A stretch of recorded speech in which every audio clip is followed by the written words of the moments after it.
Salut à tous et bienvenue sur la chaîne Le Coach. Aujourd'hui, je vais analyser le match aller qui a opposé le Paris Saint-Germain au Borussia Dortmund en Ligue des Champions au Parc des Princes et qui s'est conclu sur le score de 2-0 pour le Paris Saint-Germain. Luis Enrique a mis en place son 4-3-3 habituel avec Donnarumma au cage, Hakimi arrière droit, Marquinhos et Skriniar en tant que défenseurs centraux et Hernandez en tant qu'arrière gauche. Au milieu, on retrouve Zahir Emery en tant que milieu relayeur droit, Ugarte en 6 et Vitinha à gauche. Et en attaque, on retrouve Mbappé en tant qu'ailier gauche, Muani en 9 et Dembélé sur l'aile droite. De son côté, le coach allemand a mis en place un 3-5-2 avec Kobel au cage, Schlotterbeck et Hummels et Söle en défense. Au milieu, on trouve Ryerson sur l'aile gauche, Sabitzer, Can et Brandt au milieu et Wolf sur l'aile droite. Et les deux attaquants, Adeyemi et Malen. Dès le début de la rencontre, la formation du Borussia change totalement et passe en 5-3-2 avec Wolf et Ryerson qui descendent en tant qu'arrière. De son côté, Luis Enrique nous a habitués à son 4-2-4 avec Vitinha qui monte sur l'aile gauche et Mbappé qui rentre plus axial. Mais cette fois-ci, c'est un 3-2-5 avec un cinquième joueur qui monte en attaque. Lorsque le Paris Saint-Germain est en possession du ballon, on va venir chercher Hernandez pour combiner sur l'aile gauche avec Mbappé et Vitinha.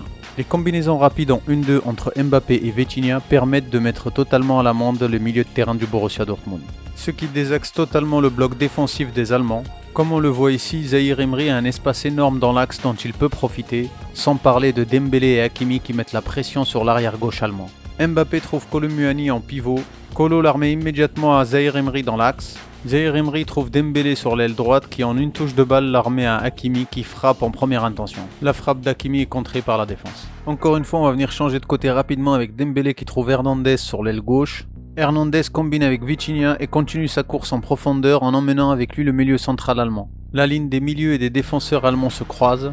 Vitinha trouve Mbappé dans l'axe. Avec des combinaisons rapides en 1-2, ils font sortir la défense de sa position. Mbappé est servi dans l'espace libre, ce qui oblige Can, le milieu central allemand, à quitter sa position pour fermer les espaces sur l'aile. Ce qui crée un grand déséquilibre dans le bloc défensif allemand et permet le surnombre important des Parisiens dans l'axe. De leur côté, les Allemands, avec leurs arrières qui montent, ça permet à Söle de trouver Ryerson sur l'aile gauche dans le dos des attaquants parisiens. Avec la sortie d'Hakimi, les Allemands reculent et passent de l'autre côté. Söle va venir chercher Wolf, ce qui oblige Hernandez à sortir sur lui. Alors immédiatement Brandt va accélérer et prendre la profondeur pour profiter de l'espace que laisse Hernandez dans son dos. Wolf sert Brandt dans la profondeur, mais Skriniar et Ugarte restent concentrés. Skriniar lâche le marquage d'Adeyemi et fonce pour fermer l'espace sur Brandt. Ugarte prend Adeyemi au marquage. Skriniar prend le dessus sur Brandt et récupère le ballon. Lorsque les Allemands sont en possession du ballon, les Parisiens appliquent un pressing très agressif. Ici, Vitinha va venir presser l'arrière droit Wolf, qui va chercher à combiner avec Brandt sur l'aile. Mais le pressing des Parisiens est très agressif, à l'image de Skriniar qui n'hésite pas à monter très haut pour presser Brandt et récupérer le ballon dans le milieu de terrain adverse. Face à leur incapacité à prendre le dessus sur les milieux parisiens, les Allemands n'ont pas fait grand-chose en première mi-temps. Sauf sur cette action où Malen réussit à récupérer le ballon sur un cafouillage au milieu de terrain, et grâce à sa vitesse, il arrive à rentrer dans la surface de réparation parisienne et il tire, mais Donnarumma repousse le ballon. C'était la seule occasion dangereuse du Borussia Dortmund en première mi-temps, et on va comprendre tout de suite pourquoi. Lorsque le PSG est en possession du ballon, Vitinha glisse sur l'aile gauche et Mbappé rentre dans l'axe. Mais Luis Enrique a apporté une légère modification à ce système, en demandant à Achraf Hakimi de monter en attaque et de rejoindre Kolo Muani dans l'axe. C'est lui le cinquième attaquant. Avec un 3-2-5, l'équipe parisienne met énormément la pression sur la défense adverse. Mais si la défense parisienne est sous pression, Zahir Emery glisse à la place d'Hakimi en tant qu'arrière droit. La position d'Hakimi en tant qu'attaquant a plusieurs avantages. Comme sur cette action où on va encore venir réaliser des combinaisons rapides sur l'aile gauche avec Vitinha et Mbappé, ce qui va désaxer le bloc défensif de Borussia Dortmund.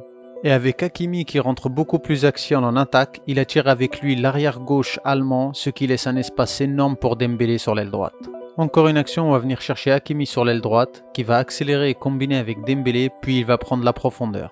Dembélé combine à nouveau avec Hakimi en 1-2, puis il prend la profondeur dans le dos de la défense. Il centre, mais son centre est contré. Le ballon est récupéré immédiatement par Hakimi dans la surface adverse. Les deux lignes allemandes sont bien compactes, alors Emery prend appui sur Vitinha puis il prend la profondeur. Vitinha arrive à trouver Dembélé dans la surface adverse qui l'armée immédiatement à Hakimi. Hakimi qui combine en 1-2 avec Emery au milieu des 4 joueurs allemands qui sont incapables de récupérer le ballon. Hakimi arrive à trouver Vitinha totalement libre dans l'axe, il a suffisamment d'espace pour se mettre en position de frappe, il tire et le ballon est repoussé par le poteau. Luis Enrique sait parfaitement que les Allemands vont tout miser sur la contre-attaque. C'est pour cette raison qu'il a mis en place la stratégie du contre-pressing. Comme sur cette action où Kolo Muani et Hakimi perdent le ballon, les Allemands vont chercher à jouer très rapidement pour partir en contre-attaque. Mais avant que le milieu central Can décide de faire la passe à Malen, Ugarte avait pris sa décision, il fonce sur Malen. Can fait la passe à Malen, mais grâce à sa bonne lecture du jeu, Ugarte est déjà sur Malen et grâce à ses qualités défensives, elle récupère le ballon très haut sur le terrain. Et immédiatement Skriniar va venir chercher Dembélé sur l'aile droite pour le mettre en situation de 1 contre 1 contre l'arrière gauche allemand. Voici encore une autre action où Kolo Muani se retrouve bloqué sur l'aile droite et les Allemands récupèrent le ballon. Mais les Parisiens ne reculent pas et immédiatement ils activent le contre-pressing.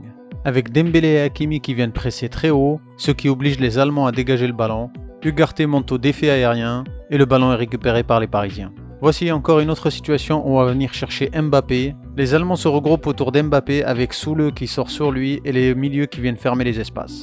Mbappé joue long sur Kolo Muani qui la remet en une touche de balle en retrait à l'entrée de la surface de réparation pour Hakimi qui arrive en bombe et qui frappe le ballon, mais sa frappe est contrée. Can récupère le ballon et essaye de jouer en contre-attaque très rapidement, mais immédiatement le contre-pressing parisien se met en place. Ugarte bloque Can, Marquinhos sur Malen et Vitinha récupère le ballon très haut sur le terrain.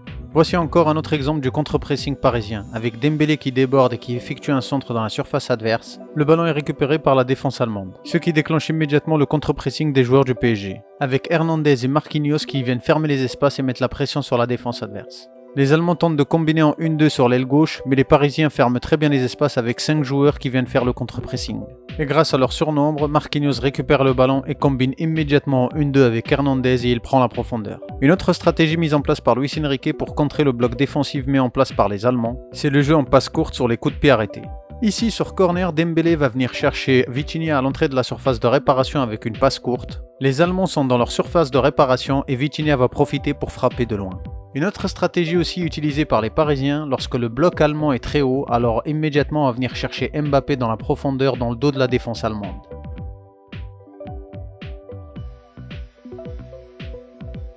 Voici encore une autre action où les Parisiens vont réussir à récupérer le ballon très haut sur le terrain. Avec 6 joueurs parisiens dont Skriniar et Hernandez, les Allemands ont énormément de mal à sortir. Wolf essaie de trouver Adeyemi sur l'aile, mais immédiatement Hernandez intervient et récupère le ballon. Voici encore une action où les Parisiens vont essayer de développer le jeu sur l'aile gauche pour finir l'action sur l'aile droite. Marquinhos fait la passe à Ugarte, qui immédiatement trouve Vitinha entre la ligne des milieux et des défenseurs allemands. Vitinha accélère et rentre dans l'axe, il arrive à trouver Zahir Emery. Emery joue immédiatement avec Dembélé, Dembélé qui la remet à Hakimi en retrait. Hakimi combine avec Zahir Emery et prend la profondeur. Zahir Emery trouve Dembélé et Dembélé essaye de la mettre à Hakimi dans le dos de la défense, mais la défense est vigilante et repousse le ballon. Encore une fois sur corner, les Parisiens vont jouer très court avec Dembélé qui va venir combiner avec Mbappé. Mbappé trouve Hakimi à l'entrée de la surface de réparation. Le bloc défensif allemand sort sur Hakimi. Dembélé plonge dans l'espace, il est servi par Hakimi, il frappe, mais le gardien arrête sa frappe.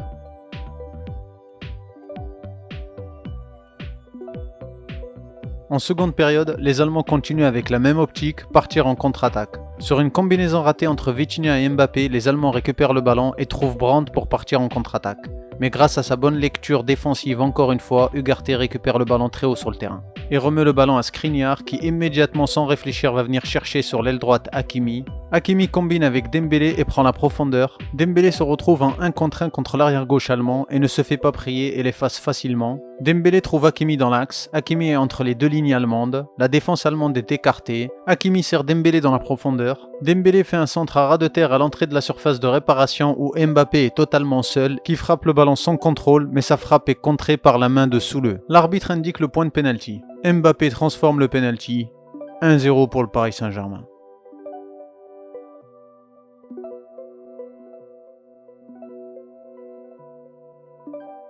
Après le premier but, les Parisiens ne lèvent pas le pied et continuent de mettre la pression sur la défense adverse. Comme ici Dembélé qui essaye de centrer, mais le ballon est contré et arrive à Malen. Ce qui déclenche encore immédiatement le contre-pressing parisien avec Emery, Hakimi, Ugarte et Marquinhos qui viennent enfermer Malen et récupèrent le ballon très haut sur le terrain. Sur l'action du second but, Marquinhos va venir chercher Hernandez sur l'aile gauche avec un long ballon. Hernandez va venir combiner en 1-2 avec Mbappé, ce qui met les défenseurs allemands dans le vent. Hernandez sert Mbappé sur l'aile gauche, Mbappé centre, mais la défense allemande repousse le ballon. Le ballon est récupéré par Vitinha tout seul au milieu, qui essaye d'avancer et emmène avec lui le milieu central allemand sur l'aile droite. Et d'une talonnade, il sert Hakimi qui est resté dans l'axe, ce qui oblige le milieu allemand à lâcher Vitinha et à foncer sur Hakimi, sauf que Hakimi combine en 1-2 avec Vitinha. Hakimi contrôle dans la surface de réparation et d'une feinte de frappe, il envoie Hummels dans les choux. Et de l'extérieur du pied droit, il met le ballon au fond des filets. 2-0 pour le Paris Saint-Germain. Les combinaisons rapides entre Hakimi et Dembélé sur l'aile droite ainsi que leur déplacement sans ballon, c'est l'enfer à suivre pour la défense allemande.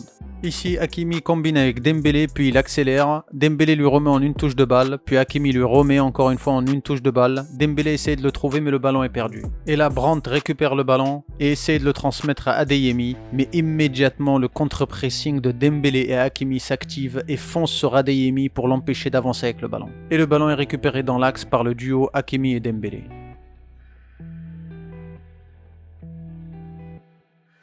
Encore une fois sur une action parisienne, on va venir chercher Dembélé sur l'aile droite, Hakimi monte en attaque pour rentrer dans l'axe, et Mbappé qui fonce pour se positionner comme à son habitude à l'entrée de la surface de réparation. Grâce à sa course sans ballon, Hakimi fait reculer la défense allemande. Et d'une passe à ras de terre, Dembélé trouve Mbappé à l'entrée de la surface de réparation entre les deux lignes allemandes. Mbappé essaye de dribbler, mais le ballon est récupéré par la défense allemande. De leur côté, les Allemands sortent beaucoup plus après avoir encaissé le second but. Comme sur cette action où leur pressing est beaucoup plus haut et ils sont beaucoup plus nombreux. Ce qui leur permet de récupérer le ballon très haut sur le terrain pour la première fois. Ils essayent de partir très rapidement en attaque en trouvant Bainoé. Bainoé combine en pivot sur Reus. Reus lui remet à l'entrée de la surface de réparation. Bainoé frappe. Sa frappe est repoussée par le poteau. C'était la seconde occasion dangereuse du match pour le Borussia Dortmund, et la seule et unique de la seconde période. De leur côté, les Parisiens continuent leur plan de jeu, avec Hernandez et Ugarte qui récupèrent le ballon. Ugarte oriente directement sur Dembélé sur l'aile droite. Dembélé accélère et rentre dans la surface adverse, il sert à ras de terre Ramos à l'entrée de la surface de réparation, mais Ramos ne cadre pas sa frappe.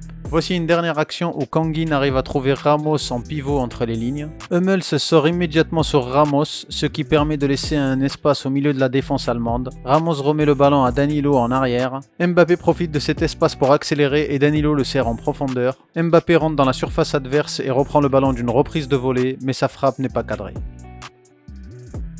Pour conclure, le coach allemand n'était pas venu pour faire le jeu, il était venu pour défendre et jouer sur les contre-attaques. Mais son équipe manquait énormément de plans de jeu pour l'attaque ainsi qu'une cohésion d'équipe pour les plans défensifs. De son côté, Luis Enrique a mis en place plusieurs stratégies tactiques qui ont réussi à mettre à mal le bloc défensif allemand. Comme les combinaisons rapides et les déplacements sans ballon sur un côté, puis créer le surnombre sur l'autre côté et changer de côté rapidement en faisant des passes courtes. Avec aussi la montée d'Hakimi en attaque pour apporter le surnombre sur la défense adverse. Sans oublier le contre-pressing immédiat à la perte de balle, ce qui était très intelligent de la part de Luis Enrique car il l'a mis en combinaison avec la montée d'Hakimi en attaque, ce qui permettait à Hakimi de défendre très haut sur le terrain car il était déjà sur place. Ce qui rendait le contre-pressing très efficace et permettait aux Parisiens de maîtriser la rencontre. Bravo à Luis Enrique et au Paris Saint-Germain pour cette belle victoire.